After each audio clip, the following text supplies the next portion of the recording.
Bagaikan bumi dan langit, jumlah pencari kerja di Indonesia jauh di atas lowongan kerja yang tersedia.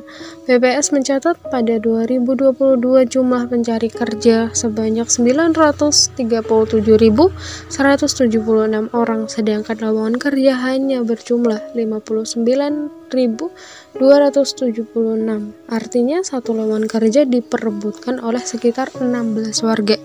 Jumlah tersebut belum ditambah pekerja asing yang keberadaannya makin didukung regulasi.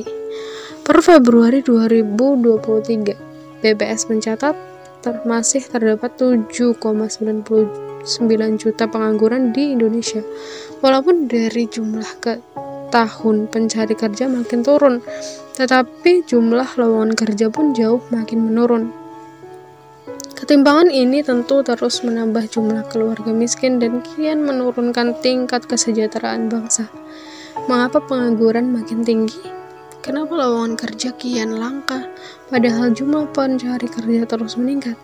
Mengapa negara tidak mampu menyediakan lapangan pekerjaan hingga rakyat makin banyak yang miskin? Bagaimana Islam menjawab persoalan tersebut?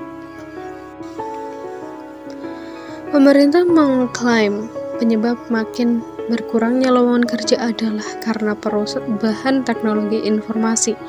Cepatnya perkembangan digitalisasi menjadi ancaman nyata bagi para tenaga kerja Indonesia yang didominasi oleh tenaga kerja unskilled workers. Walhasil, faktor terbesar tingginya pengangguran di Indonesia adalah karena kompetisi tenaga kerja yang ada sangat rendah. Adapun solusi dari pemerintah adalah dengan terus mengadakan pelatihan-pelatihan untuk menekan pengangguran.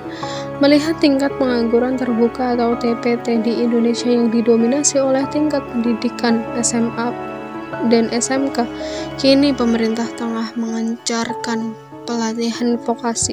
Ke depan, pelatihan dan pendidikan vokasi harus berjalan beriringan.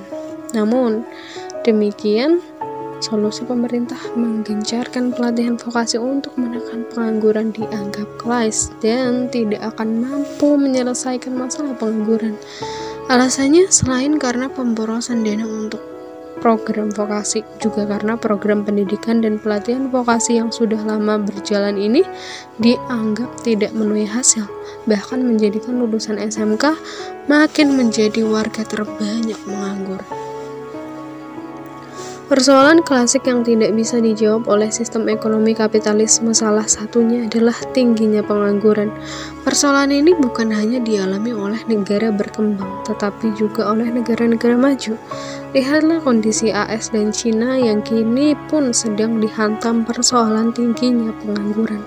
Setidaknya ada 3 sebab pengangguran terus menjadi persoalan di sistem ini. Pertama, sistem ini fokus kepada keuntungan individu pemilik.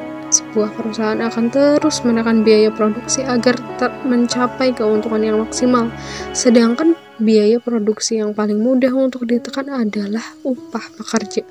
Walhasil, upah rendah dan PHK disebut sebagai bentuk efisiensi perusahaan. Inilah yang akan makin mengurangi jumlah lowongan kerja.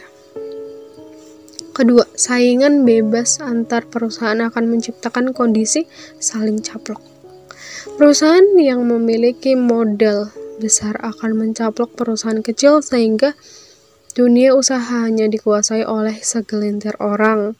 Pengusaha kecil yang perusahaannya diakuisisi pada akhirnya akan mengantri untuk menjadi pekerja. Contohnya fenomena bangkrutnya warung kelontong atau tradisional di tengah menjamurnya pasar modern atau supermarket. Modal besar yang dimiliki supermarket akan mampu menekan harga jual barang menjadi sangat murah. Berbeda dengan warung kelontong yang memiliki modal terbatas, tentu ia tidak akan bisa menjual barangnya dengan murah. Konsumen yang memiliki pendapatan pas-pasan tentu akan mencari harga murah. Akhirnya warung tersebut bangkrut dan pemiliknya mau tidak mau akan mengantri untuk menjadi pekerja. Inilah yang menjadikan jumlah pekerja makin tinggi. Ketiga, negara abai. Sistem kapitalisme menyerahkan seluruh urusan umat kepada swasta termasuk lapangan pekerjaan. Walhasil, kebijakan untuk menyerap tenaga kerja fokus pada pertumbuhan satu perusahaan.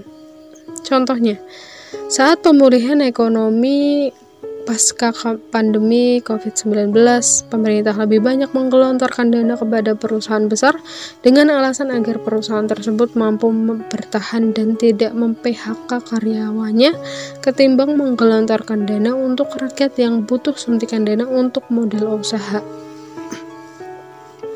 Jadi, ketika dikatakan rakyat Indonesia sulit untuk menciptakan wirausaha, sejatinya karena iklim usaha tidak mendukung. Rakyat dengan keterbatasan modalnya tentu akan kesulitan bersaing dengan perusahaan besar yang dengan mudah mengakses modal untuk menambah skala usahanya. Dari sini jelaslah bahwa yang menyebabkan kesenjangan yang makin parah antara jumlah pencari kerja dan tersedianya lowongan kerja adalah penerapan sistem ekonomi kapitalisme. Sistem ini tidak menjadikan negara sebagai pihak sentral dalam terpenuhinya kebutuhan rakyatnya. Selain itu, sistem ini fokus pada pertumbuhan ekonomi dengan teori trickle-down efeknya. Akhirnya pemerintah fokus untuk memperbesar perusahaan agar lapangan pekerjaan terbuka lebar. Padahal teori ini penuh manipulasi dan tidak akan pernah menjadi realitas. Ini karena perusahaan yang makin tinggi akan terus mengalirkan keuntungan melimpah kepada pemiliknya. Sementara itu, percikan yang diharapkan kepada rakyat hanya sedikit dan tidak sebanding dengan mudarat yang ditimbulkannya. Mudarat bukan hanya berbicara lingkungan karena kerakusan pemilik modal, tetapi juga terciptanya kemiskinan yang makin akut. Dari kemiskinan akan lahir persoalan lainnya seperti kelaparan, kebodohan, hingga kriminalitas. Berbeda secara diametral dengan sistem ekonomi kapitalisme, sistem ekonomi Islam terbukti mampu menyejahterakan seluruh warganya hingga berabad-abad lamanya. Setidaknya ada 3 faktor. Pertama, Islam memiliki regulasi kepemilikan yang itu tidak dimiliki oleh kapitalisme. Kapitalisme menganggap bahwa setiap manusia berhak memiliki apapun, sehingga barang milik umum seperti air dan barang tambang yang melimpah boleh dikuasai siapapun, termasuk asing. Berbeda dengan Islam, Islam mengharamkan barang milik umum dikuasai individu sebab barang tersebut milik seluruh rakyat. Barang tersebut harus dinikmati oleh rakyat. Negara hanya boleh mengelola dan harus dikembalikan kepada rakyat. Dari sini sebenarnya persoalan kemiskinan akan terselesaikan karena SDA yang melimpah dan dikelola negara akan benar-benar disalurkan kepada rakyat. Kedua, jika persoalan SDA yang melimpah ada di tangan negara, hal ini akan sangat menyerap lapangan pekerjaan. Eksplorasi bahan mentah sangat membutuhkan tenaga kerja. Saat ini, tersebab pengelolaan diserahkan kepada swasta, swasta bebas menentukan asal tenaga kerja. Walhasil, tenaga kerja asing masuk pada saat warga negara menganggur. Ketiga, pengaturan upah dalam sistem Islam sangat berbeda dengan kapitalisme. Sistem Islam tidak menjadikan upah sebagai biaya produksi. Ini karena upah bukan berdasarkan hitung-hitungan biaya produksi, melainkan kesepakatan antara pekerja dan majikan atau sering disebut upah sepadan. Walhasil, tidak akan ada demonstrasi penuntutan kenaikan upah sebab hal demikian telah disepakati. Adapun terkait dengan kesejahteraan pekerja, ini bukan tanggung jawab majikan, melainkan negara. Jika dengan upah sekian pekerja tersebut tidak mampu memenuhi kebutuhan hidupnya, negara lah yang akan bertanggung jawab. Keempat, negara sebagai pihak sentral dalam menyelesaikan persoalan umat, termasuk menciptakan lapangan pekerjaan. Negara akan memastikan para laki-laki bekerja dan mampu memenuhi kebutuhan tanggungannya. Dari sini akan lahir kesejahteraan. Sungguh, hal demikian telah terukir dalam sejarah betapa Islam mampu menyejahterakan rakyatnya hingga berabad-abad lamanya. Tengoklah kisah saat Khalifah Umar bin Abdul Aziz ketika rakyatnya tidak ada yang berhak menerima zakat. Juga kisah kegemilangan Khalifah Harun ar-Rasyid yang mengosongkan Baitul Mal hingga tidak ada satupun rakyatnya yang kelaparan. Wallahu a'lam bishawab.